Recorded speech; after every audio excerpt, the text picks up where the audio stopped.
بسم اللہ الرحمن الرحیم. ناظرین، وی لاگ نمبر ہے 208 اور آج اس کے لحاظ سے دوسری قسط ہے. پیج ہے 451 یعنی 451 اور یہ بقیہ حصہ ہے سب ہیڈنگ، یعنی سب ہیڈنگ ہے مدینہ سے ذلیل ترین آدمی کو نکالنے کی بات.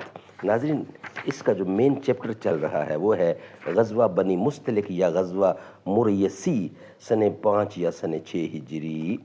یہ واقعہ جس کتاب سے ہم پیش کر رہے ہیں اس کتاب کا ٹائٹل ہے الرحیق المختوم، یعنی سیرت النبی صلی اللہ علیہ وسلم پر دنیا بھر میں اول انعام یافتہ یہ کتاب ہے.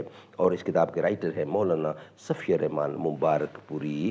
نحمدہ ونصلی علی رسولہ الکریم. بسم اللہ الرحمن الرحیم.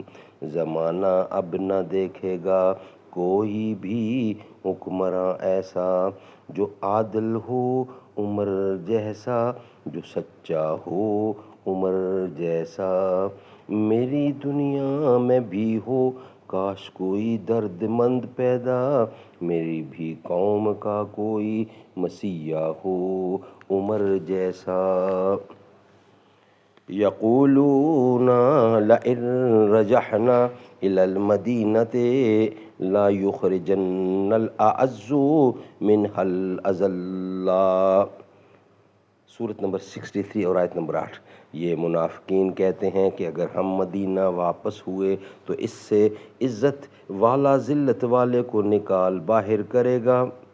حضرت زید رضی اللہ عنہ کہتے ہیں کہ اس کے بعد رسول اللہ صلی اللہ علیہ وسلم نے مجھے بلوایا اور یہ آیتیں پڑھ کر سنائیں. پھر فرمایا اللہ نے تمہاری تصدیق کر دی ہے. یہ منافقین وہی ہیں جو کہتے ہیں کہ جو لوگ رسول کے پاس ہیں ان پر خرچ نہ کرو یہاں تک کہ وہ چلتے بنیں. یہ منافقین کہتے ہیں کہ اگر ہم مدینہ واپس ہوئے تو اس سے عزت والا ذلت والے کو نکال باہر کرے گا.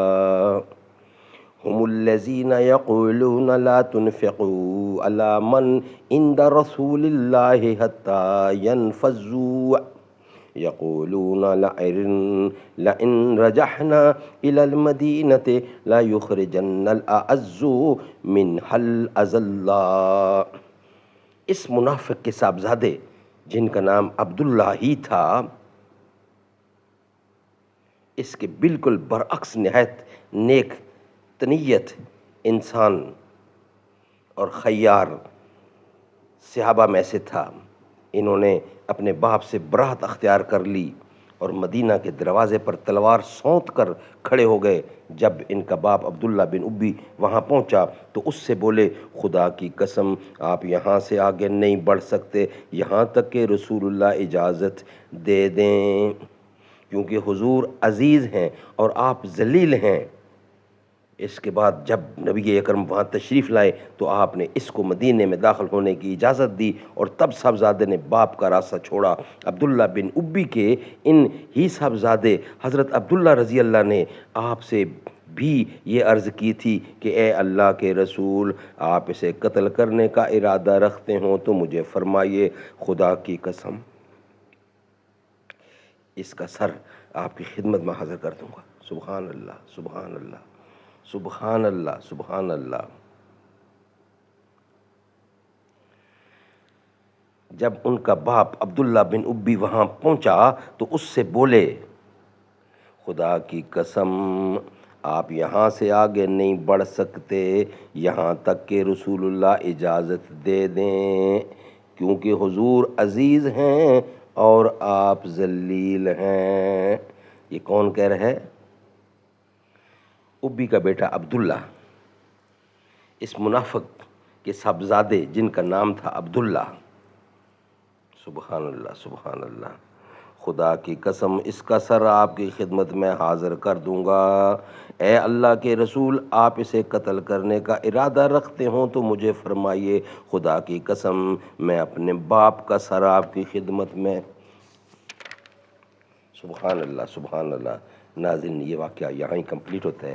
209 نیکسٹ ہمارا ہیڈنگ ہوگا اور تیسری قسط ہوگی اور سب ہیڈنگ ہوگا واقعہ افق، وہ ہم آپ کے سامنے رکھیں گے نیکسٹ. در نبی پر پڑا رہوں گا، پڑے ہی رہنے سے کام ہوگا، کبھی تو قسمت کھلے گی میری، کبھی تو میرا سلام ہوگا، خلاف معشوق کچھ ہوا ہے، نہ کوئی عاشق سے کام ہوگا، خدا بھی ہوگا ادھر بھی اے دل جدھر وہ عالی مقام ہوگا، کیے ہی جاؤں گا عرض مطلب ملے گا جب تک نہ دل کا مطلب، نہ شام مطلب کی صبح ہوگی، نہ یہ منہ نہ یہ فسانہ تمام ہوگا۔